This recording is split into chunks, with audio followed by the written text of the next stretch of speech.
I'm out here in the woods just hanging out. And all three of my farms, I got about,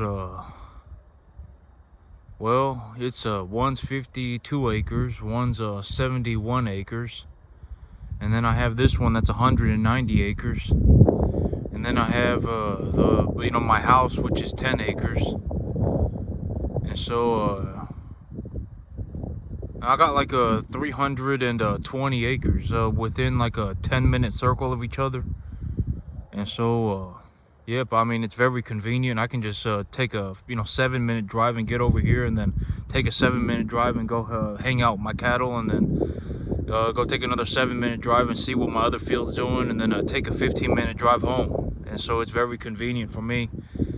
And I was just out here shooting this piece of mail. I have just some paper, and you can tell I got the casings all over the ground right here. I don't know if y'all can see them, but got casings right here all over the place. And so I was standing right here and just firing. I maybe shot about 20 rounds, and it's maybe maybe about 10 yards. And I have this Glock 45 clone from a company that makes it called Shadow Systems, and it's their XR 920 model. And I really that's a bird. I thought it was a hog. That's a hawk. But this XR 920, it's just a pain for me. For whatever reason, the gun is just something happened today, and the gun just it really clicked with me. I'm like, oh, I actually this gun is I've been shooting it a couple hundred times a year, and for whatever reason today the gun just made a lot of sense to me. Me and my Glocks, I don't really like Glocks. I don't like the Glock 19. I don't really like the Glock 19. The thing I like about Glock is that it is very reliable. I will say that every single time that I have pulled the trigger on a Glock type pistol, every single time I have pulled the trigger, it has gone off. I have not had one malfunction. I have not had one whatever, anything. I have not had one malfunction with the Glock forever. I have not had one. And so, that's the one thing I like about Glock. But something about the grip and the trigger and everything, it just doesn't. I don't prefer the pistol. But today I was shooting my XR 920, and for whatever reason, it just made a lot of sense to me. I got this giant pile of dirt right here, and then I got about it's 200 acres that way that's just completely empty. For me to walk all the way to the back of the property, it'd take about an hour. So there's nothing back there. And I got this giant pile of dirt that I've been, I got these trees and these giant piles of dirt, and I'm gonna compost them, and then I'm gonna push the trees out by about next year. And so for whatever reason, and but this is my target. I hit it, effectively. I was right in there. I was doing good. And for whatever reason, the whole mechanism with the gun just kind of clicked for me today. I was like, oh, this actually makes a lot of sense. The gun has like this it's almost like a 3-stage trigger. There's like a first kind of a fake wall, and then there's a second wall, and then it's like you have to pull it all the way back to your hand is what it feels like to make the gun go off. And once I for whatever reason, it just really made a lot of sense to me. So it's like it's like when you pull the trigger back a little bit, it's almost like a 3-stage trigger. I don't know why they did that. It's like there's a little point where I don't know if that's like a safety mechanism or whatever, but the gun, when you pull the trigger back, if you've ever pulled the trigger on a double action pistol, the thing, you have to pull it like all the way back, and it's kind of a smooth pull all the way back. But this handgun, you don't have to put that much pressure on the trigger to pull it back. Like on a double action pistol, you'll have to put like 10-12 pounds of pressure on that trigger. I mean, you really have to squeeze the trigger to make it go off, and you'll actually see the hammer come back as you're pulling on the trigger. But this gun, there's not much pressure on the trigger. Like if you wanna pull the trigger back, there's not much pressure on it. But you don't have to put much pressure on it. But there's kind of like this first fake wall, and then the second fake wall. You would think that when you break the second fake wall, that the gun would go off, but it doesn't. you have to pull it back a little bit further, even further from that. It's not like a crisp break. It's like a first fake wall. Breaking that first fake wall is pretty easy. You have to put a little bit more pressure on it once you get past that first fake wall, and then you have to hit that second fake wall, and then effectively the trigger stops like it's going to break. The trigger stops like it's going to break, and then you have to put a little bit more pressure on that trigger. But even when you put a little bit more pressure on that trigger after that second fake wall, it still just keeps going back. The gun doesn't go off. And so it's like when you hit that second fake trigger, it's like you just kind of got to pull it all the way back to your hand to make the gun go off.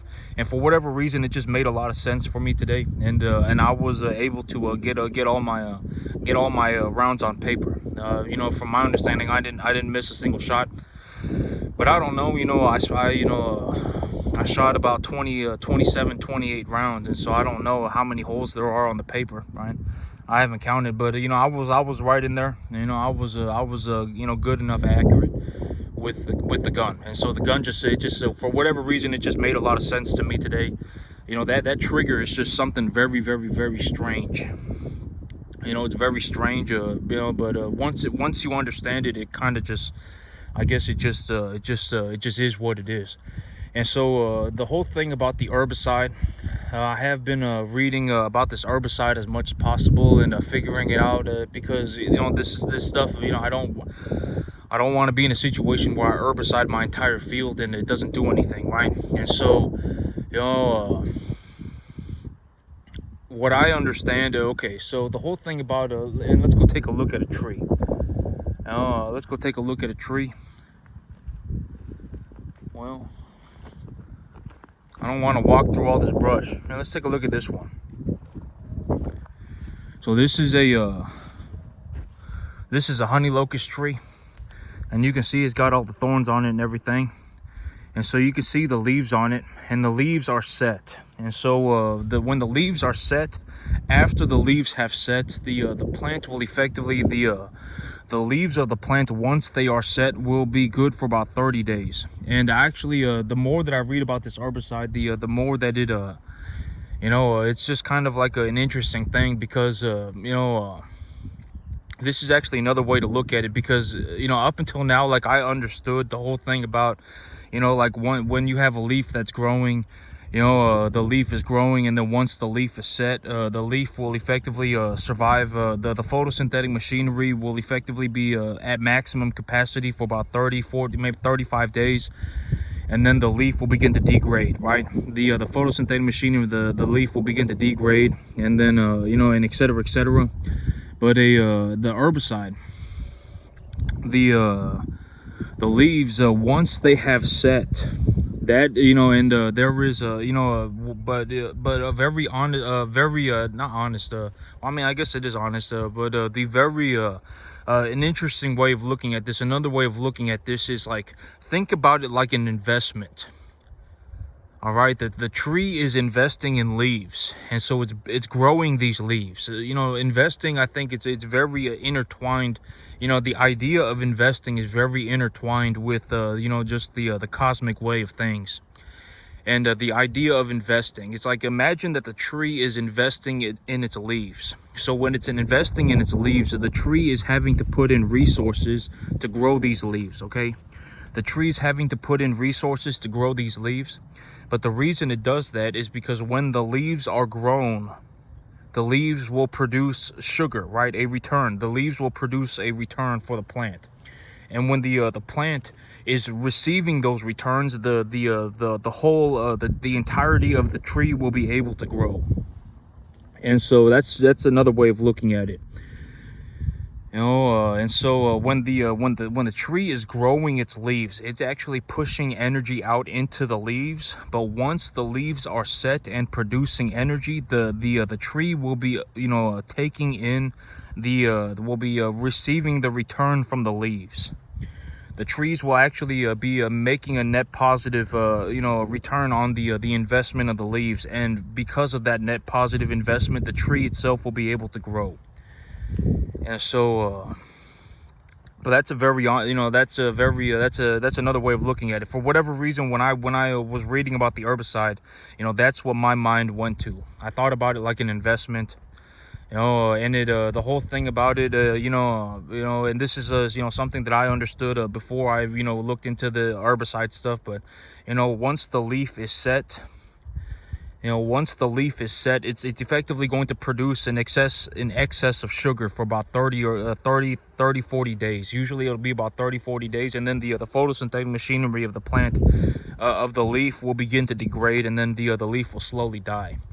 And so the herbicide, the way that it works, a systemic herbicide, the way that it works to kill these giant trees, is that when the leaves are when the plant is absorbing the sugar from the leaves, that is when you want to be utilizing the herbicide, because it will not only absorb all of the nutrients from the leaves, it will also take in the herbicide and circulate it through the plant. And so and all these trees out here, the thing is yeah, I had some rain, but if you take a look at the ground, you can tell it's already dry. It wasn't a whole lot of rain. I think I got maybe an inch of rain over the last 30 days. And so I'm really waiting for it to just really pour. I really want it to just completely downpour one time. And once it's completely poured and I have some moisture in the soil, the plants will begin to really put on these leaves. And once the leaves are set, and there's a full flush of leaves, once there has been a lot of rain, it doesn't really take a whole lot more rain after that to keep the soil kind of moist. Right now the soil is just very dry. I definitely need about if I can just get one real good, like 3 inches of rain kind of storm. If I can get just one, if it just rains, or even if it just rains like 1 inch a day for 2 or 3 days in a row, that would be fantastic too. And that would thoroughly wet the soil. And then once the soil is thoroughly wet and the plant is has a full set of leaves and is beginning to draw in the nutrients from the leaves, once the plant is doing that, once it's starting to absorb the sugar from the leaves, that is when I want to come in here with the herbicide. And so I don't really want to come in here with the herbicide yet, just because the trees are actively growing. The trees are not actively growing. The trees are pushing the minerals into the leaves and growing out the leaves. And so I want to wait for that to finish happening. And then I want there to be I really need there to be a good bit of moisture in the soil. And once I get a good bit of moisture in the soil and the trees have a full set of leaves, that's when I will come in with the herbicide. Because a lot of this stuff, you could tell, well, I mean, there's actually a little seed pod up there. And so that's yep, I got a couple of seed pods up there. But you can see like herbiciding this tree's not going to do anything. Actually, this tree has some kind of a fungal disease and it's dying. And so that's not a good example of what's going on. Here's the lower part of this tree has some kind of fungal disease too and it's dying. I don't know what kind of fungal disease this is, but it's causing it to die. That orange yellow stuff, that gold stuff, it almost looks like some kind of a moss. It's actually kind of green, but it looks like, I don't know what kind of, but it's actually kind of green, and it's got little orange flowers on it. But it's some kind of a disease, and it's killing the plants. It's killing the mesquite trees, which is which I guess it's beneficial, I guess, in a way. But I really yeah, these trees got some kind of a fungal disease on them. And so, but like herbiciding leaves like this would be good. But I just really I really need some moisture. It's just the ground is so dry. The ground is so dry. And but y'all can take a look at this this disease. I've been noticing this disease, but it's like turning the bark. It's turning the bark white. Y'all see that? And I'm pretty sure it's killing the plant. It's like this green moss stuff, and it's got these little orange flowers on it, and you can actually tell where it's been. The bark is turning white and dying. And so I don't know what that disease is, but it's killing the plants. And so when it rains, when I got a lot of rain, that's when I'll come through here with some herbicide and I'll spray these trees. And the whole thing about it, with everything that I got going on right now, this is something that I figured I would talk about today. I was thinking about this, and the whole thing about my situation right now is that I am doing very well for myself. It just is what it is. I am doing very well for myself. I got a lot going on, and things are going well for me. And my whole thing is, if I lost my grace with God, I wouldn't be where I am, right? It's really hard to keep your peace if you're not in good graces with God. It's very hard to have your peace.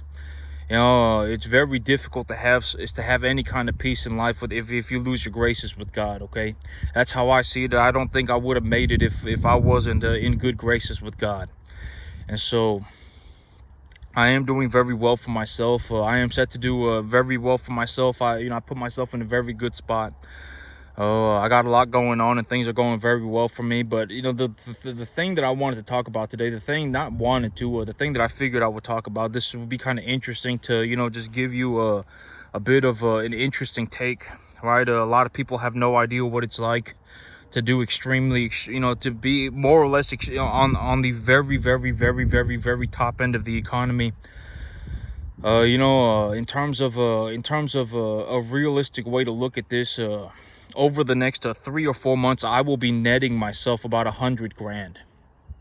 So after I've paid for everything, I will still have about $100,000 left over after I've paid for everything. And but that's $100,000 is not going to be how much money I make over the next 3 or 4 months. That's going to be how much money I have left over when it's all said and done. Okay. I got about 200 acres that I can farm right this moment. I got about 140 acres that I can farm right this moment. And in all honesty, this stuff right here, if I herbicide it one time, I could probably put some cattle out here. Maybe I just herbicide it, and then I bulldoze it a month or two. I'll figure it out. If I need the land, I will get the land more ready. But realistically, I have another 70 acre field that I could go and use today. So I'm not too worried about it. I'm not going to clear this land until after I've used that property, until I've put cattle on that property. And once I've done that, all right, then I will consider using this land. But in terms of between now and then, I will be, getting this land ready to be farmed. Okay, there are things I need to get done for this property to get squared away, and for me to be able to farm this land. I got a lot of this mesquite and brush stuff going on, right? And so but the thing that I figured the thing that I figured I would talk about today, in terms of just giving out good information, and just terms of just talking about my life, and just telling you about my life. And is that my life, in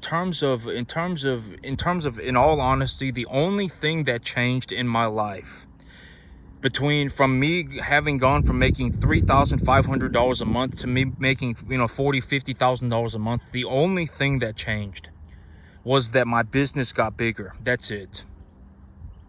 I could effectively pay for everything that I still have for about $3,500 a month if I was not running my business. So I could realistically pay for everything with about $4,000 a month. If I was not running my business, my bills would be about $4,000 a month. That's it. And effectively nothing in my life changed other than my business got bigger. I think that's I didn't go out and buy myself a bigger car. Well, I will probably be buying myself a bigger truck, simply because if I buy myself a bigger truck, I will probably be able to make more money. All right. That truck will probably make me a positive return because I can haul more cattle at the same time. But that's something that I figured I would talk about. And I've spoken about this in the past too, but the only difference that happened between me having gone from making $3,500 a month to me making $40,000-$50,000 a month, the only thing that changed was that my business got bigger. That's it. All right, I went from farming 10 acres to farming 400 acres, and that was the only thing that changed. The size of my herd grew. Okay, my animals are getting bigger. I'm selling my animals at a bigger weight, and I have more animals. That's the only thing that changed. I didn't go on the, I didn't, just, it's whatever. I mean, everything else, nothing changed. The only thing that changed legitimately was that my business got bigger. And so,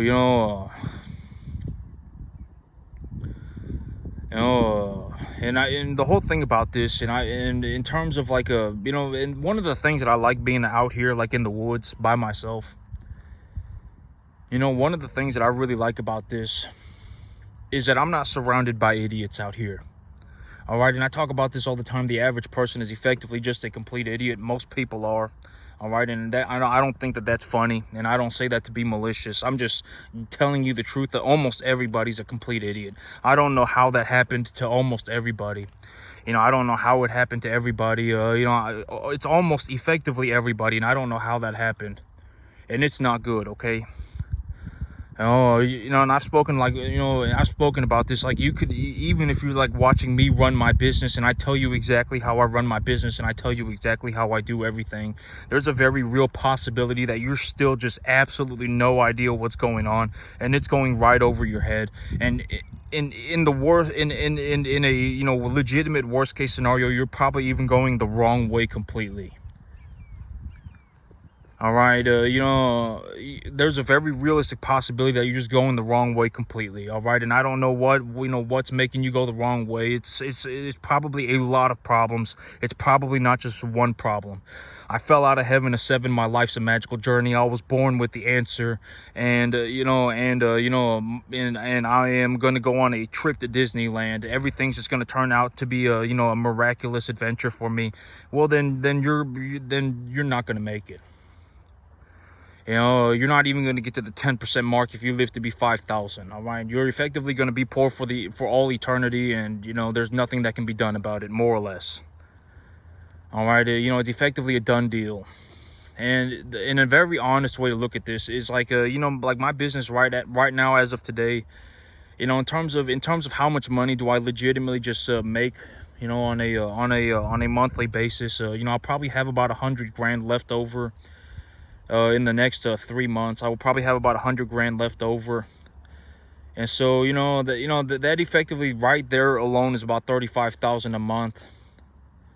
And realistically, let's add another $6,000. So we're effectively talking about 120 grand. So we're effectively talking about I make about $40,000 a month. All right, I make about $40,000 a month, and I've even said I would say, about 90% of the money that I make comes from my cattle business. And so, even if you manage to do 10%, and here's the thing, it's like realistically, I will end up doubling doubling everything. I will end up doubling my output within 8 months, okay? I will legitimately, realistically end up doubling my output within 8 months. I wouldn't be surprised if the amount of money that I make goes up to about $90,000 a month within 8 or 9 months. But think about the just it is. Let's just take let's just take it cut it right in half, and just say 70,000 a month, 65,000 a month. If you manage to do 10%, in terms of a realistic sense, if you just manage to do 10%, that you would still be making yourself an extra $6,500 a month. And even at that point, you effectively, you don't have to worry about money anymore. Granted that you're not an idiot. If you legitimately went out today and more or less, I've always said that you don't have to become a cattleman to become rich. You don't have to become a farmer to become wealthy. In terms of legitimately accomplishing this, I may be one of very, very, very, very, very few. I don't even know anybody else even doing 10%. All right, this is the kind of stuff that I do. I walk out on pieces of land like this, and I turn this into farmland, and then I make money on it. I don't know anybody else that does this kind of stuff, okay? And and it doesn't even have to be cattle farming. If you legitimately just manage to get yourself to the 10% mark, you wouldn't have to worry about money anymore. You wouldn't have to worry about money. You could go and it doesn't matter how you did it. If you just legitimately found a way to generate Make yourself, not even generate, make yourself about 6,000. If you just did 10%, you would be making yourself an extra $6,500 a month. And if you manage to do that, I would be very happy for you. I would even shake your hand, and I would be very happy for you. All right. But realistically, this whole thing that I got going on, if we cut it right in half, we say 65,000, 75, $70,000 a month. If you manage to do 10%, you wouldn't even have to, you shouldn't even be worried or, concerned or whatever about what I got going on. It doesn't matter. If you manage to do 10%, you would be just fine. You wouldn't have to worry about money anymore, granted that you weren't an idiot.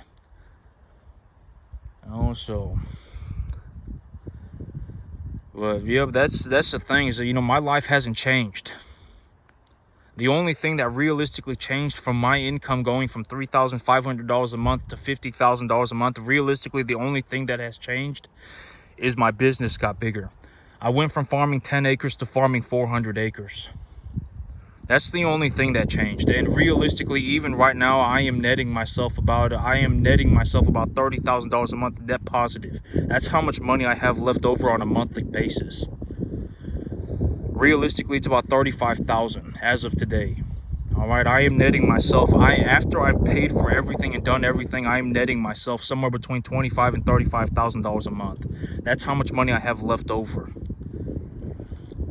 All right, and what am I doing with the money? I'm growing my business. I have 400 acres of land now. All right, and I would realistically anticipate that I double the size of my business over the next 9 months. So, yep, don't be an idiot. If you're an idiot, I mean, it's you're gonna have a miserable, hard life. I got nothing to do with it. I don't want anything to do with it. All right, if it comes down to it, I'll watch you die poor. I like being out here because I'm not surrounded by a bunch of morons. I don't know how it happened to everybody, but effectively everybody, almost everybody, effectively like over 99% of the people that I meet are complete idiots. I don't know why. I don't even want to know why, right? And that's also why I like being out here. Because, I take a look at this, I got a lot to do. I can get this done. It gives me something, I can get out here and work on my business, and I like being out here.